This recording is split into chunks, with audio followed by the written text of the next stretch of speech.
উনি বলছে যে আমরা জামাত যুদ্ধাপরাধী নই, এবং আমি বিশ্বাস করি ওনার এই দলিল দেখে আমার বিশ্বাস হয়েছে যে না, তারা সেই যুদ্ধ অপরাধী জামাত ইসলাম না। জামাত ইসলামে ৭১ সনে মুক্তিযুদ্ধের বিরুদ্ধে তো করেছে, হ্যাঁ শতভাগ সত্যি, কিন্তু সেটা ছিল east Pakistan Jamaat party, Jamaat party of east Pakistan, জামাতে party of Jamaat Islam of পাকিস্তানের প্রাদেশিক সংগঠন সেটা। কিন্তু ১৯৮০ সনের পরে এই দলটির নতুন রূপকরণ হয়েছে। প্রথম প্রকাশ করেছে তারা যে গঠনতন্ত্র, এই যে গঠনতন্ত্র প্রকাশিত হয়েছে ১৯৮০ সনে, সেই গঠনতন্ত্রে তারা পরিষ্কার বলছে, তারা বলছে যেহেতু আল্লাহ তাআলা সন্তুষ্ট অর্জন করিয়া জাহান্নামে আযাব হইতে নাজাত এবং জান্নাতে অনন্ত সুখ অনাবিল শান্তি লাভের মধ্যে মানব জীবনে প্রকৃত সাফল্য নিহত। আমরা প্রতিটা মুসলমানরা বিশ্বাস করি, আমরা বিশ্বাস করি আল্লাহর নিয়ামত ছাড়া, আল্লাহর নেক নজর ছাড়া আমাদের পার্থিব জীবনে আমরা কোনো কিছু পাবো না, আমাদের পারলৌকিক জীবনে আমরা কিছু পাবো না, এই কথা তারা বলেছে। তারপরে যে কথাটির কারণে আজকে আমি জামাতে যোগদান করতে অনুপ্রাণিত হয়েছি, উৎসাহিত বোধ করেছি। আজকে সকালে আমার সঙ্গে প্রায় ১ ঘন্টা আলোচনা হয়েছে জামাতের আমির ডক্টর শফিউর রহমানের সাথে। আলোচনার পরে আমার বিশ্বাস হয়েছে আমরা এতদিন জামাত সম্বন্ধে যেটা জেনে আসছিলাম এই কথাটা সঠিক নয়। উনি যখন গঠনতন্ত্র আমাকে দিলেন পড়তে, আমি পড়ে দেখলাম ১৯৮০ সনে যে গঠনতন্ত্রটা উনি রচনা করেছেন, যেখানে নতুন একটি রাজনৈতিক দলের উন্মেষ ঘটেছে, সেখানে তারা বলছেন যেহেতু বাংলাদেশের জনগণ মুক্তিযোদ্ধাদের, আমি আবারও বলছি, যেহেতু বাংলাদেশের জনগণ ও মুক্তিযোদ্ধাদের বীরত্বপূর্ণ সংগ্রামের মধ্যে দিয়ে বাংলাদেশ বিশ্বের মানচিত্রে স্বাধীন সার্বভৌম জাতিরাষ্ট্রের মর্যাদা লাভ করিয়াছে, সেহেতু এই সকল মৌলিক বিশ্বাস ও চেতনার ভিত্তিতে শোষণমুক্ত ন্যায় ও ইনসাফ ভিত্তিক সমাজ গঠনের মহান উদ্দেশ্যে বাংলাদেশ জামাত ইসলামের এই গঠনতন্ত্র প্রবর্তিত হইল। কে? বাংলাদেশ জামাত ইসলাম, বাংলাদেশের না। ফলে তার নাম, তার উদ্দেশ্য, তার গঠন কাল সব পরিবর্তন হয়ে গেছে। এই দলটি ১৯৭১ সনে এক্সিস্ট করে না, যেমন বিএনপি এক্সিস্ট করে না। আমার বিএনপিতে তো বড় বড় রাজাকার ছিল, বড় বড় যুদ্ধবাদী ছিল, ফলে মুস্তাফিজ ছিল, আলিম ছিল, কসাই আলিম যার নাম, যে অনেক মুক্তিযুদ্ধ মেরেছে। আমাদের এখানে ঢাকার হারুন মোল্লা ছিল না বলেন? এরা তো ছিল। আমাদের এখানে স্বাধীনতার বিরুদ্ধে যারা যুদ্ধ করেছে এমন অনেক লোক ছিল। পন্নী খান ছিল, আমাদের স্পিকার বানিয়েছিল, হুমায়ুন খান পন্নী সে ছিল। আমাদের সালাউদ্দিন কাদের চৌধুরী বিএনপির সদস্য ছিল, স্ট্যান্ডিং কমিটির সদস্য হয়েছিল। তাহলে কেমনে হলো? তাহলে সে যুদ্ধপরাধী নিয়ে বিএনপি তো দল গঠন করে। সেদিন আমি প্রতিবাদ করার কারণে আমি বারবার বহিষ্কৃত হয়েছি। আমি সেদিন বলেছি আপনি যুদ্ধ অপরাধী কেন স্থান দিচ্ছেন? আজকে ভাগ্যের কি নির্মম পরিহাস, ৫ই আগস্টের পরে আজকে যে নির্বাচন হতে যাচ্ছে, সে নির্বাচনে জাতিকে ঐক্যবদ্ধ করা দরকার। ফ্যাসিস্ট সরকারের বিরুদ্ধে জাতিকে ঐক্যবদ্ধ করে একটি সুন্দর সাবলীল উন্নত বাংলাদেশ গড়ার জন্য, একটি সুষ্ঠু অবাধ গ্রহণযোগ্য ইনক্লুসিভ নির্বাচনের জন্য, যেখানে সবাইকে ঐক্যবদ্ধ হওয়ার কথা, সেখানে তিনি বললেন জামাত নাকি লক্ষ লক্ষ মানুষকে হত্যা করেছে। এই ভুল বিভ্রান্তিকর তথ্য তিনি কোথায় পেলেন?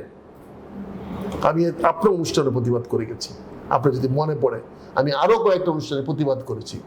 আজকে সেই প্রতিবাদের প্রেক্ষাপটে আমার সঙ্গে গত ২১ তারিখে ২১শে নভেম্বর আমার সঙ্গে দেখা হয়েছিল ডক্টর শামসুর রহমান সাহেবের সঙ্গে। তিনি আমাকে একদিন চার দাওয়াত দিতে বলেছিলেন। আমি বলছি আমি জানাবো আপনাকে, যদি হয় আমি আপনার চা খেতে যাব। আজকে আমরা চা খেতে গেলাম। গতকালকে ইনফ্যাক্ট সন্ধ্যা ৬টার সময় চার দাওয়াত ছিল, কালকে সন্ধ্যার সময় যেতে পারিনি হাদির জন্য, হাদির ঘটনার কারণে। আজকে সকাল ৯টার সময় ছিল, ৯টার থেকে ১০টা পর্যন্ত আলোচনা করলাম। আলোচনা করার পরে আমি সিদ্ধান্তে আসলাম যে আমি তো একটা দল ছুট, আমার কোনো দল নাই, আমার কোনো পরিচয় নাই। আজকে ২.৫ বছর ধরে আমি বিএনপি থেকে বহিষ্কৃত। বারবার বলা হয়েছে, আমাদের এলাকার লোক মিছিল করে মিটিং করে দলকে অনুরোধ করেছে। আমার এখানে প্রার্থী দিয়েছে বিএনপির, সে প্রার্থী একবার আমাদেরকে জিজ্ঞাসা করে না, আমাদেরকে প্রশ্ন করে না, আমাদের কাছে ভোটটা বন্ধ চাইতে আসে না। আমরা এতই আমাদের কোনো রকম কোনো কিছু নাই। তা আজকে যখন এই শরীফুল সাহেবের সঙ্গে আলোচনা করলাম, শরীফুল ইসলাম আলম রহমান সাহেবের সঙ্গে, তখন দেখলাম ওনার মনটা অনেক উদার।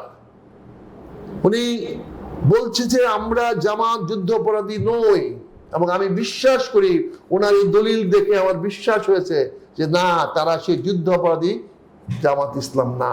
এটা এখন যারা জামাত ইসলাম করে, যেমন ডক্টর শফিকুর রহমানের বয়স হলো আজকে 69, অর্থাৎ 71 সনের বয়স ছিল 14 বছর বয়স। উনি কি করে মুক্তিযুদ্ধের বিরোধিতা করবেন? কি করে লক্ষ লক্ষ মানুষকে মারবেন?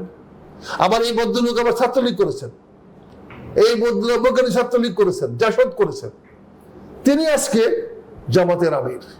তাহলে এই জামাতে ইসলাম ও পাকিস্তান আর বাংলাদেশ জামাতে ইসলাম তো এক নয়।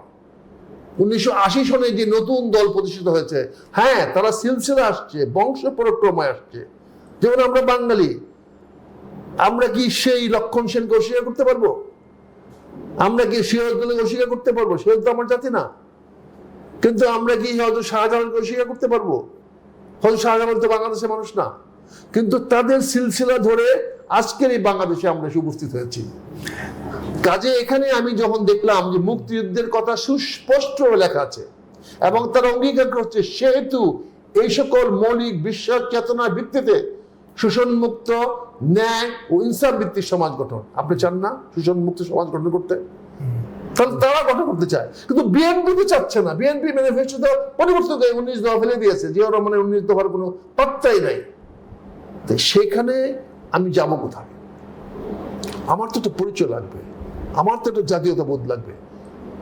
কাজে কারোর বিরুদ্ধে কোনো অভিযোগ নাই, আমার বিএনপির বিরুদ্ধে আমার কোনো অভিযোগ নাই, কিন্তু আমাকে তো একটা প্ল্যাটফর্ম লাগবে। আমাকে যে প্ল্যাটফর্মে দাঁড়িয়ে কথা বলতে হবে, যেখানে জনগণের কল্যাণ নিশ্চিত করতে হবে, যেখানে মানুষের অধিকার নিয়ে কথা বলতে হবে।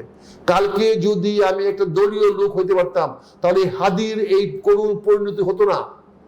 আমি হয়তো সেখানে প্রিভেন্টিভ মেজার নিতে পারতাম আগেই। আমি তো সরকারকে পরিষ্কার বলেছি, তুমি অস্ত্র উদ্ধার না করে কেন নির্বাচনের কার্যক্রমে নামলা? তুমি কেন তফসিল ঘোষণা করার সঙ্গে সঙ্গে তুমি অস্ত্র উদ্ধারে অপারেশনে নামলা না? এটা তোমার গঠিত অপরাধ হয়েছে, শাস্তিযোগ্য অপরাধ হয়েছে। স্বরাষ্ট্র উপদেষ্টা ক্ষমতা থাকার নৈতিকতা হারিয়ে ফেলেছে। এই কথাটা ব্যক্তি হিসাবে তো আমি বলতেছি, কোনো মূল্য হবে না, কিন্তু আমি যখন এটা দলের প্ল্যাটফর্মে বলবো তখন সেটার মূল্য হবে। যেমন আজ থেকে আমি এই দলের নির্বাচনী কার্যক্রম পরিচালনা করব। আমি আমার জেলার জন্য নির্বাচন সমন্বয় করার চেষ্টা করব। সেখানে নির্বাচন যাতে সুষ্ঠুভাবে হয়, সেখানে যেন কেউ কাজ করতে না পারে, প্রশাসন যেন কোনো পক্ষপাতিত্ব না করে, সেটা আমি 8 দলীয় ঐক্য জোটের পক্ষ থেকে দেখব। কাজে আমি যেহেতু এরকম সুযোগ পেয়েছি, আমি এই মুক্তিযুদ্ধের চেতনার সঙ্গে যারা বিশ্বাস করে, আমি সেই দলে গিয়েছি। হয়তো আপনি বলবেন 71-এ মুক্তিযুদ্ধে 71-এর জামাত ইসলামের কথা। আমি 71-এর জামাত ইসলামে অংশগ্রহণ করি নাই, 71-এর জামাত ইসলামকে আমি অন করি না, কিন্তু আমি 1980 সনের যে বাংলাদেশ জামাত ইসলাম হয়েছে আমি সেখানে গিয়েছি। সেটা আপনি কিভাবে দেখবেন সেটা সম্পূর্ণ আপনার বিষয়। এটা তো আপনি যুক্তি দেখাচ্ছেন, যেহেতু আপনি দলে যোগ দিয়েছেন, যুক্তি দেখাচ্ছেন 71-এর জামাত না জামাত। সেটা তো আমি মহামান্য আদালতের কাছে আমার যুক্তি তুলে দেখাবেন। অবশ্যই আদালত, মহামান্য আদালত কি বিচার করবে সেই বিচার আমি মানব করব একেবারে।